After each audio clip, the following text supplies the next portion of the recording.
I guess an easy place to start is with the law. So the law recognizes two forms of sexual harassment, quid pro quo and hostile work environment harassment. And I think often what we think of when we think about harassment is the hostile work environment kind of harassment. Anyone can be harassed. And the United States is a little unique when you look at other harassment laws around the world, in that in the U.S., harassment was, the law was written so that it's considered a form of sex discrimination, which means we got ourselves into a little bit of a pickle because a question early on was, well, does that mean that men can be harassed too? Right. Or is it something that only happens to women? And what we've learned as we study people's experiences with harassment is that it can be a form of sex discrimination. It can be about gender, and just because it's about gender doesn't mean that it only happens to women.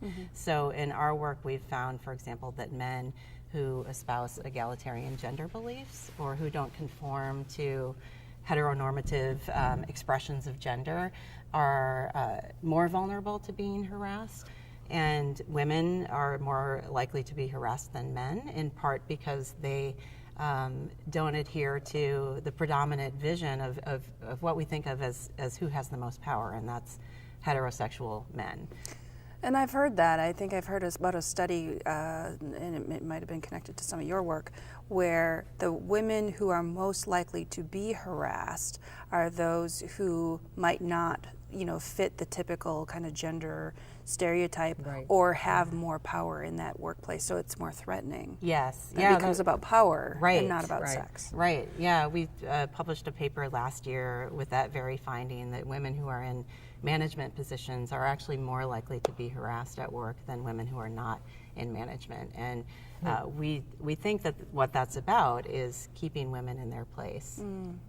I always wonder, where's the line between just having fun or making a joke and actual harassment? That's been like this topic of contention, right? So is that on the receiver? Is it like in the eye of the beholder? Like, how does that work? I think that's a question a lot of us are asking ourselves right now, and certainly there is a line, and I think a single joke may not qualify. I'm not a lawyer, I should say, but I think a single joke may not qualify as harassment, but ongoing joking, even if it's just joking, certainly could qualify as harassment. So the question is the behavior you're experiencing at work causing you to not be able to do your job? Is it causing you to feel like you're in a climate where you don't feel safe, where you don't feel respected? And I think that's where the line is. What is the effect that these behaviors you're experiencing are having on you? Right. And I think that point you made too about the difference between a one-time situation versus something that is chronic, something that happens repeated over a period of time, that really kind of defines the hostile work environment, meaning, a one-time thing is a one-time thing, but an environment, is something that's kind of, like you said, pervasive and repeated. Right. A task force of the EEOC found just a couple of years ago that up to 85% of women report harassment in the workplace. And that figure varies depending on how we measure harassment, how we ask people if they've experienced harassment. So if we ask people, have you ever been sexually harassed at work? Fewer than 85% will say yes to that. Many studies show that around a quarter of women will answer yes to that question. But if we ask people about the behaviors that they've experienced at work, so has anyone ever touched you in a way that made you feel uncomfortable? Have you experienced a series of ongoing sexual joking that makes you uncomfortable, makes it difficult to work? Has anyone invaded your personal space in a way that makes you uncomfortable? When we ask those kinds of questions, that's when we find that far more women report that, yes, I have had those experiences. So that raises another question about, is it harassment if a person has had experiences that they themselves don't define as harassment or experience as harassment? So researchers have gotten better, I think, over time about asking both about the behaviors that people experience at work, but also about whether people themselves define those experiences as harassment. So in our own work, we found that 1 in 3 women define their experiences at work as harassment, and 1 in 7 men say yes to that question. I can't speak on this as an academic researcher, but it's a violation of your sense of safety and your value. Right, and there's a lot of research that shows that the effects span all parts of a person's life. So people experience post-traumatic stress disorder. There are other mental health and physical health effects. So there's some research that shows that this affects people's sleeping and ability to sleep, which totally makes sense. My collaborators and I just did a paper last year that showed that people who experience harassment report much greater financial strain 2 years after the harassment than they did when compared to people who were not harassed. And they're also 6.5 times more likely to leave their jobs than those who are not harassed, which has long-term economic consequences for them.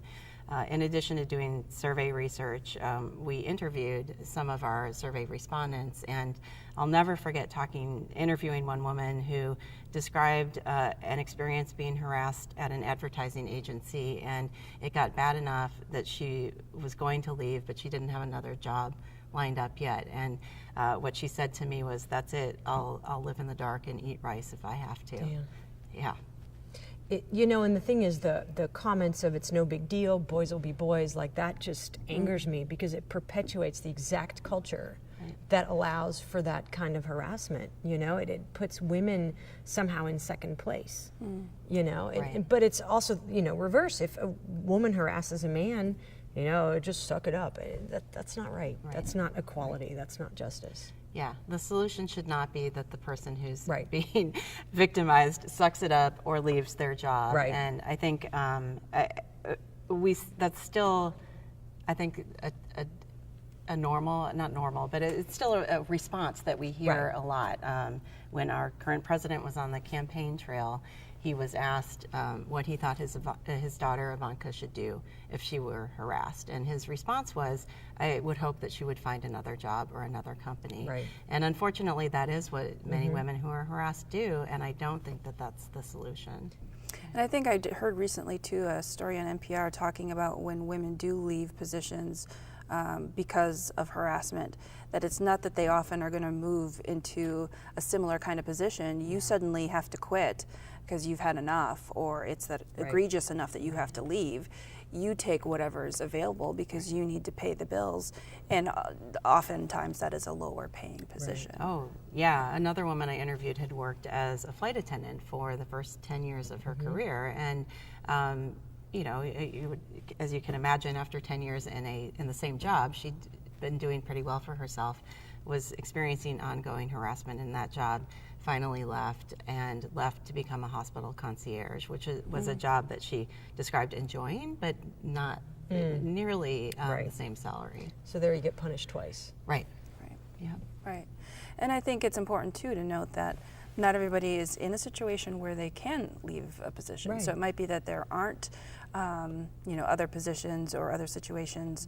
And I think the instances I hear about in my position might be, for example, graduate students who, what does that mean? I have a graduate student come speak to me about being a year away from graduation, and your entire education is based on your interactions with one faculty member for the most part. And suddenly, what do? Do you transfer somewhere else and start your PhD all over again? So you try to find a job, and you need that letter of reference, because if you don't have a letter of reference from that faculty member, then it's suspect. So there's a lot of you have to grin and bear it, or suck it up, or whatever it might be. But again, what are the long-term consequences of that for those individuals, for their sleep, for their health, and for their well-being? Yeah. We often think of mobilizing in response to harassment as being about reporting it to your manager, or calling a lawyer, or calling the EEOC, and all of those things are good actions that I think people should take if they're being harassed. But we sometimes overlook the importance of telling a friend or a family member about your experience, and the benefit of getting support from those people. And I think one positive was that it seemed that many of the folks here on campus who were experiencing harassment were talking with family and friends about it, and which also raises the point that we need to not just raise awareness about harassment for the people who are experiencing it, but for those who are supporting people who experience it. That's right. And I think that often, too, is a role that the Rising Tide Center plays, is we just become a place where people can come and talk. And that's been a lot of the work I've done, and I've definitely seen an increase even over this year since the Me Too movement of people coming and talking to me, women in particular, but not just women, but saying something has happened to me and I'm wondering what I can do, what can be done about it. And so part of the work we do is try to point people to the right resources. We're not there to fix it for them. We're not there to discipline or do those kinds of things. We're there to be a resource. We're there to educate, provide professional development. So some of the work we do is reach out to departments that might be having some of these issues and to talk to them about ways that we can be thinking about interacting with one another in respectful ways. We talk about this too with students. When we haven't surveyed students, we certainly know that these behaviors and experiences happen to students as well as staff. So what can we be doing to improve our departments and the experiences that students are having on campus, in the classroom, and thinking about those one-on-one interactions, and sometimes just being aware of the jokes that we're telling or the kind of assignments we might be discussing in class, and when these things come up over and over and over again, the kind of messages they're sending to students. So I think it's kind of neat how you just said people come to the Rising Tide Center to talk about these experiences, like to seek, support and to seek like a safe space. And what's really neat is that the Me Too movement sort of started like that too. Like what you see in research on Twitter is that marginalized groups generally take to social media, and especially to Twitter, to connect with people like them. So, ethnic minorities, sexual minorities, take to Twitter, use hashtags to connect with people far outside their social circle, to create like an online safe space. But because Twitter is public, what you get is that people outside that community can see these hashtags. And a lot of times, those hashtags don't go anywhere. But in the case of, say, Black Lives Matter or Me Too, the world just picked up on it. And I think that's really awesome. So it's like what you're doing at the Rising Tide Center is like a small version of what happened with Me Too. That here we have this online space that served simply as a space for women to say, hey, me too, because that's all they had to say, right? They didn't have to say when or who or where or what. All they had to say was me too, and it just created this avalanche of tweets that made the world kind of sit up and go, wow, is it really that bad? And that's the great example of, for me, I think Twitter is a fascinating platform because it's both highly personal, like you think you're just talking to your friends, but because it's public by default, everything you say goes out to the whole world, and so you can garner attention like that, which I thought, Me Too is just an excellent example of how something personal can become really big and influential. Yeah, that's really interesting. I hadn't thought about. I've been wondering if this moment is going to differ from the other similar moments we've had. So in the early 90s, we had the Clarence Thomas hearings that Anita Hill testified at, and the next year was the Year of the Woman, and a bunch of women were elected, and we thought, okay, this is the time when something's going to be done about workplace harassment. And I think awareness was raised, but we didn't see long-term change. And then we saw another wave of awareness in the late 90s when Bill Clinton was running for president, and I think there was some talk at that time about whether this is the moment that workplaces change for women, and I'm not sure that we saw as much change as we hoped we would. And now we're having that discussion again, but one difference is the Twitter stuff and the social media stuff, and so more of us, I think more voices are being heard, and they're not stopping. So I think what's fascinating is when Me Too kind of gave birth to Time's Up is you see how a platform like Twitter really serves as a site for collective action. So in my research, what I see is people take to Twitter to connect with others like them, to share experiences, to form a counterpublic. But like the old school counterpublics, like the feminist consciousness raising groups in the 60s, ultimately it's going to lead to action. And I think that's also the power of Twitter, is because you have all these different people coming together. They can think of various ways to what can we do to, make change. And one of the things we can do is create a fund so that people who may not have the means can now afford to sue for sexual harassment. And I think, again, that without social media, I don't know if we would have had the ability to reach out to so many people and connect, people who may not feel like they have a voice to people who do have the money and the power to make change. So I think one of the things I do want to caution for is, and like I said, I'm an optimist, and we've talked about Twitter as providing these great opportunities, but I think it's also important to be aware that, there's a dark side. If you're a female on Twitter, you're much more likely to be harassed online, to get mansplained to, to be questioned. And so it's not this like free zone where everybody's safe and happy and, there's rainbows and unicorns. Right. I mean, the same culture that causes sexual harassment is prevalent on Twitter. And because you can be completely anonymous on Twitter, I think that it might even be more commonplace there than it is in, say, the workplace. So I do want to caution for too much optimism. And I think the other caution I'd offer is that not everyone is in a situation where they can say Me Too. That there are some people, because of the environment in which they're found or the precariousness of their position, whatever that might be, are not in a safe place that they can do that without fear of retribution, without fear of some other negative consequence. Right. So I think that's also important. Right. Yeah. Is bystander intervention something that you see happening on Twitter? You do, and sometimes what happens, which just gets me really excited, is when, someone tries to mansplain something to a female scientist, and other people jump in on the conversation before this person even has a chance to respond, and you do see that quite a bit. So you do see people jumping to someone else's defense, and you see that a lot on Twitter. People want to get involved in the conversation. So it's almost as though bystander intervention might be more common. Yeah. I don't have any hard data on this, but just exploratively, I want to say it's pretty common on Twitter for people to jump in and go, excuse me? What? Did you just mansplain her? Yeah. Or screenshot a picture of the scientist's profile and say, you just mansplained this super famous important person, but you go right ahead, so you do see that a lot more. So I wonder if that's a place for us to look as we're thinking about how to implement bystander intervention in workplaces, look at places like Twitter where it's happening. I think the thing I would do to end sexual harassment is change our entire culture. I'm not going to do that tomorrow, but I know that we're working on it. I definitely think so, and I think it's awareness raising.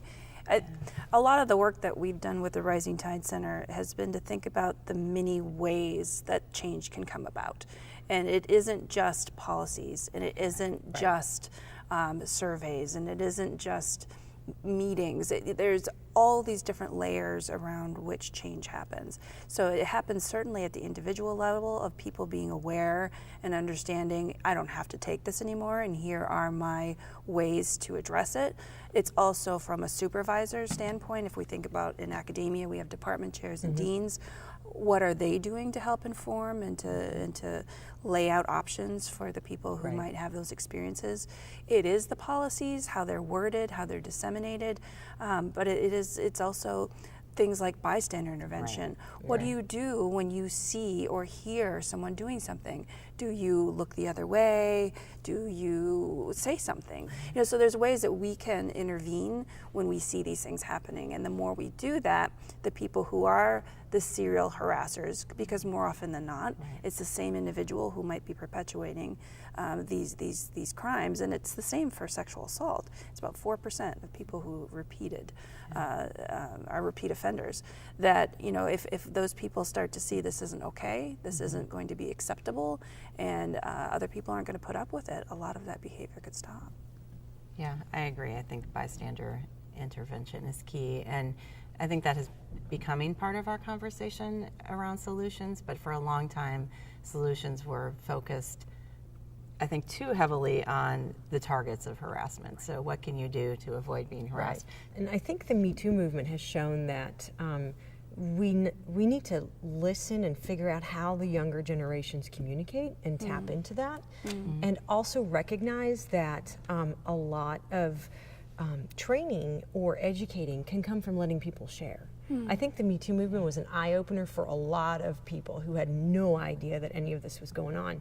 So you give victims a chance to share, and that sharing enables change. So I think that openness, let's all talk about what happened. Let's not, be cagey about it. Well, one day, no, own it. And then if we're willing to talk about it as a society, I think that change will come. Because the trick is momentum. Because the thing is, something pops up and it goes away too. Yeah. Like a couple years ago, we had the Yes All Women, Not All Men movement on Twitter. Yeah. The idea that yes, all women are victims of sexual harassment, that doesn't mean all men are assailants. It just went away. I mean, it had a little spike about 3-4 years ago, and it just never resonated. I think Me Too resonated. I mean, we saw it, with the firing of all these people in the movie industry. So for now, we're seeing more traction. It'll be interesting to see if it keeps up. And I think if it stays a theme through like the current upcoming election, then I think it could have more impact than what we saw in the 90s. Yeah. Well, we didn't have these platforms then, right? So. Yeah, and the confluence of world and societal events, I think, has a lot to do with these things. And I think about even back in the fall, we have an annual march on campus around Take Back the Night. And this happens on most college campuses throughout the United States. But to see the momentum this year around that topic, given what's going on with our government, given what's going on in society and popular media, wondering if one of those things went away, would we have seen standing room only for Take Back the Night? Would we have seen, the number of people coming forward to talk in my office? Those things do play an influential role. What you just see is this like almost a perfect storm. You see a resonance between, like you said, what's happening in society at large with the government, what people are experiencing, and what's being said on Twitter. And then in all fairness, Me Too is a really catchy hashtag. All I have to say is Me Too, and you all know immediately what I'm talking about, and that matters, And the same applies to other really successful movements too, like a Black Lives Matter, for instance, right? It came at the right time, it found a platform, it resonated in what's going on in the world, and so you have this movement that I think will carry on, I hope, to make real change. I mean, and if I hear that, with that, the turnout for Take Back the Night, the younger people are involved, and social media is their way of communicating, right? They get on Snap, on Twitter, on Instagram, and so if younger people can get involved, if they can go to the voting booth, voting polls, whatever, then we might actually see change. But I'm very much an optimist at heart, so. Same.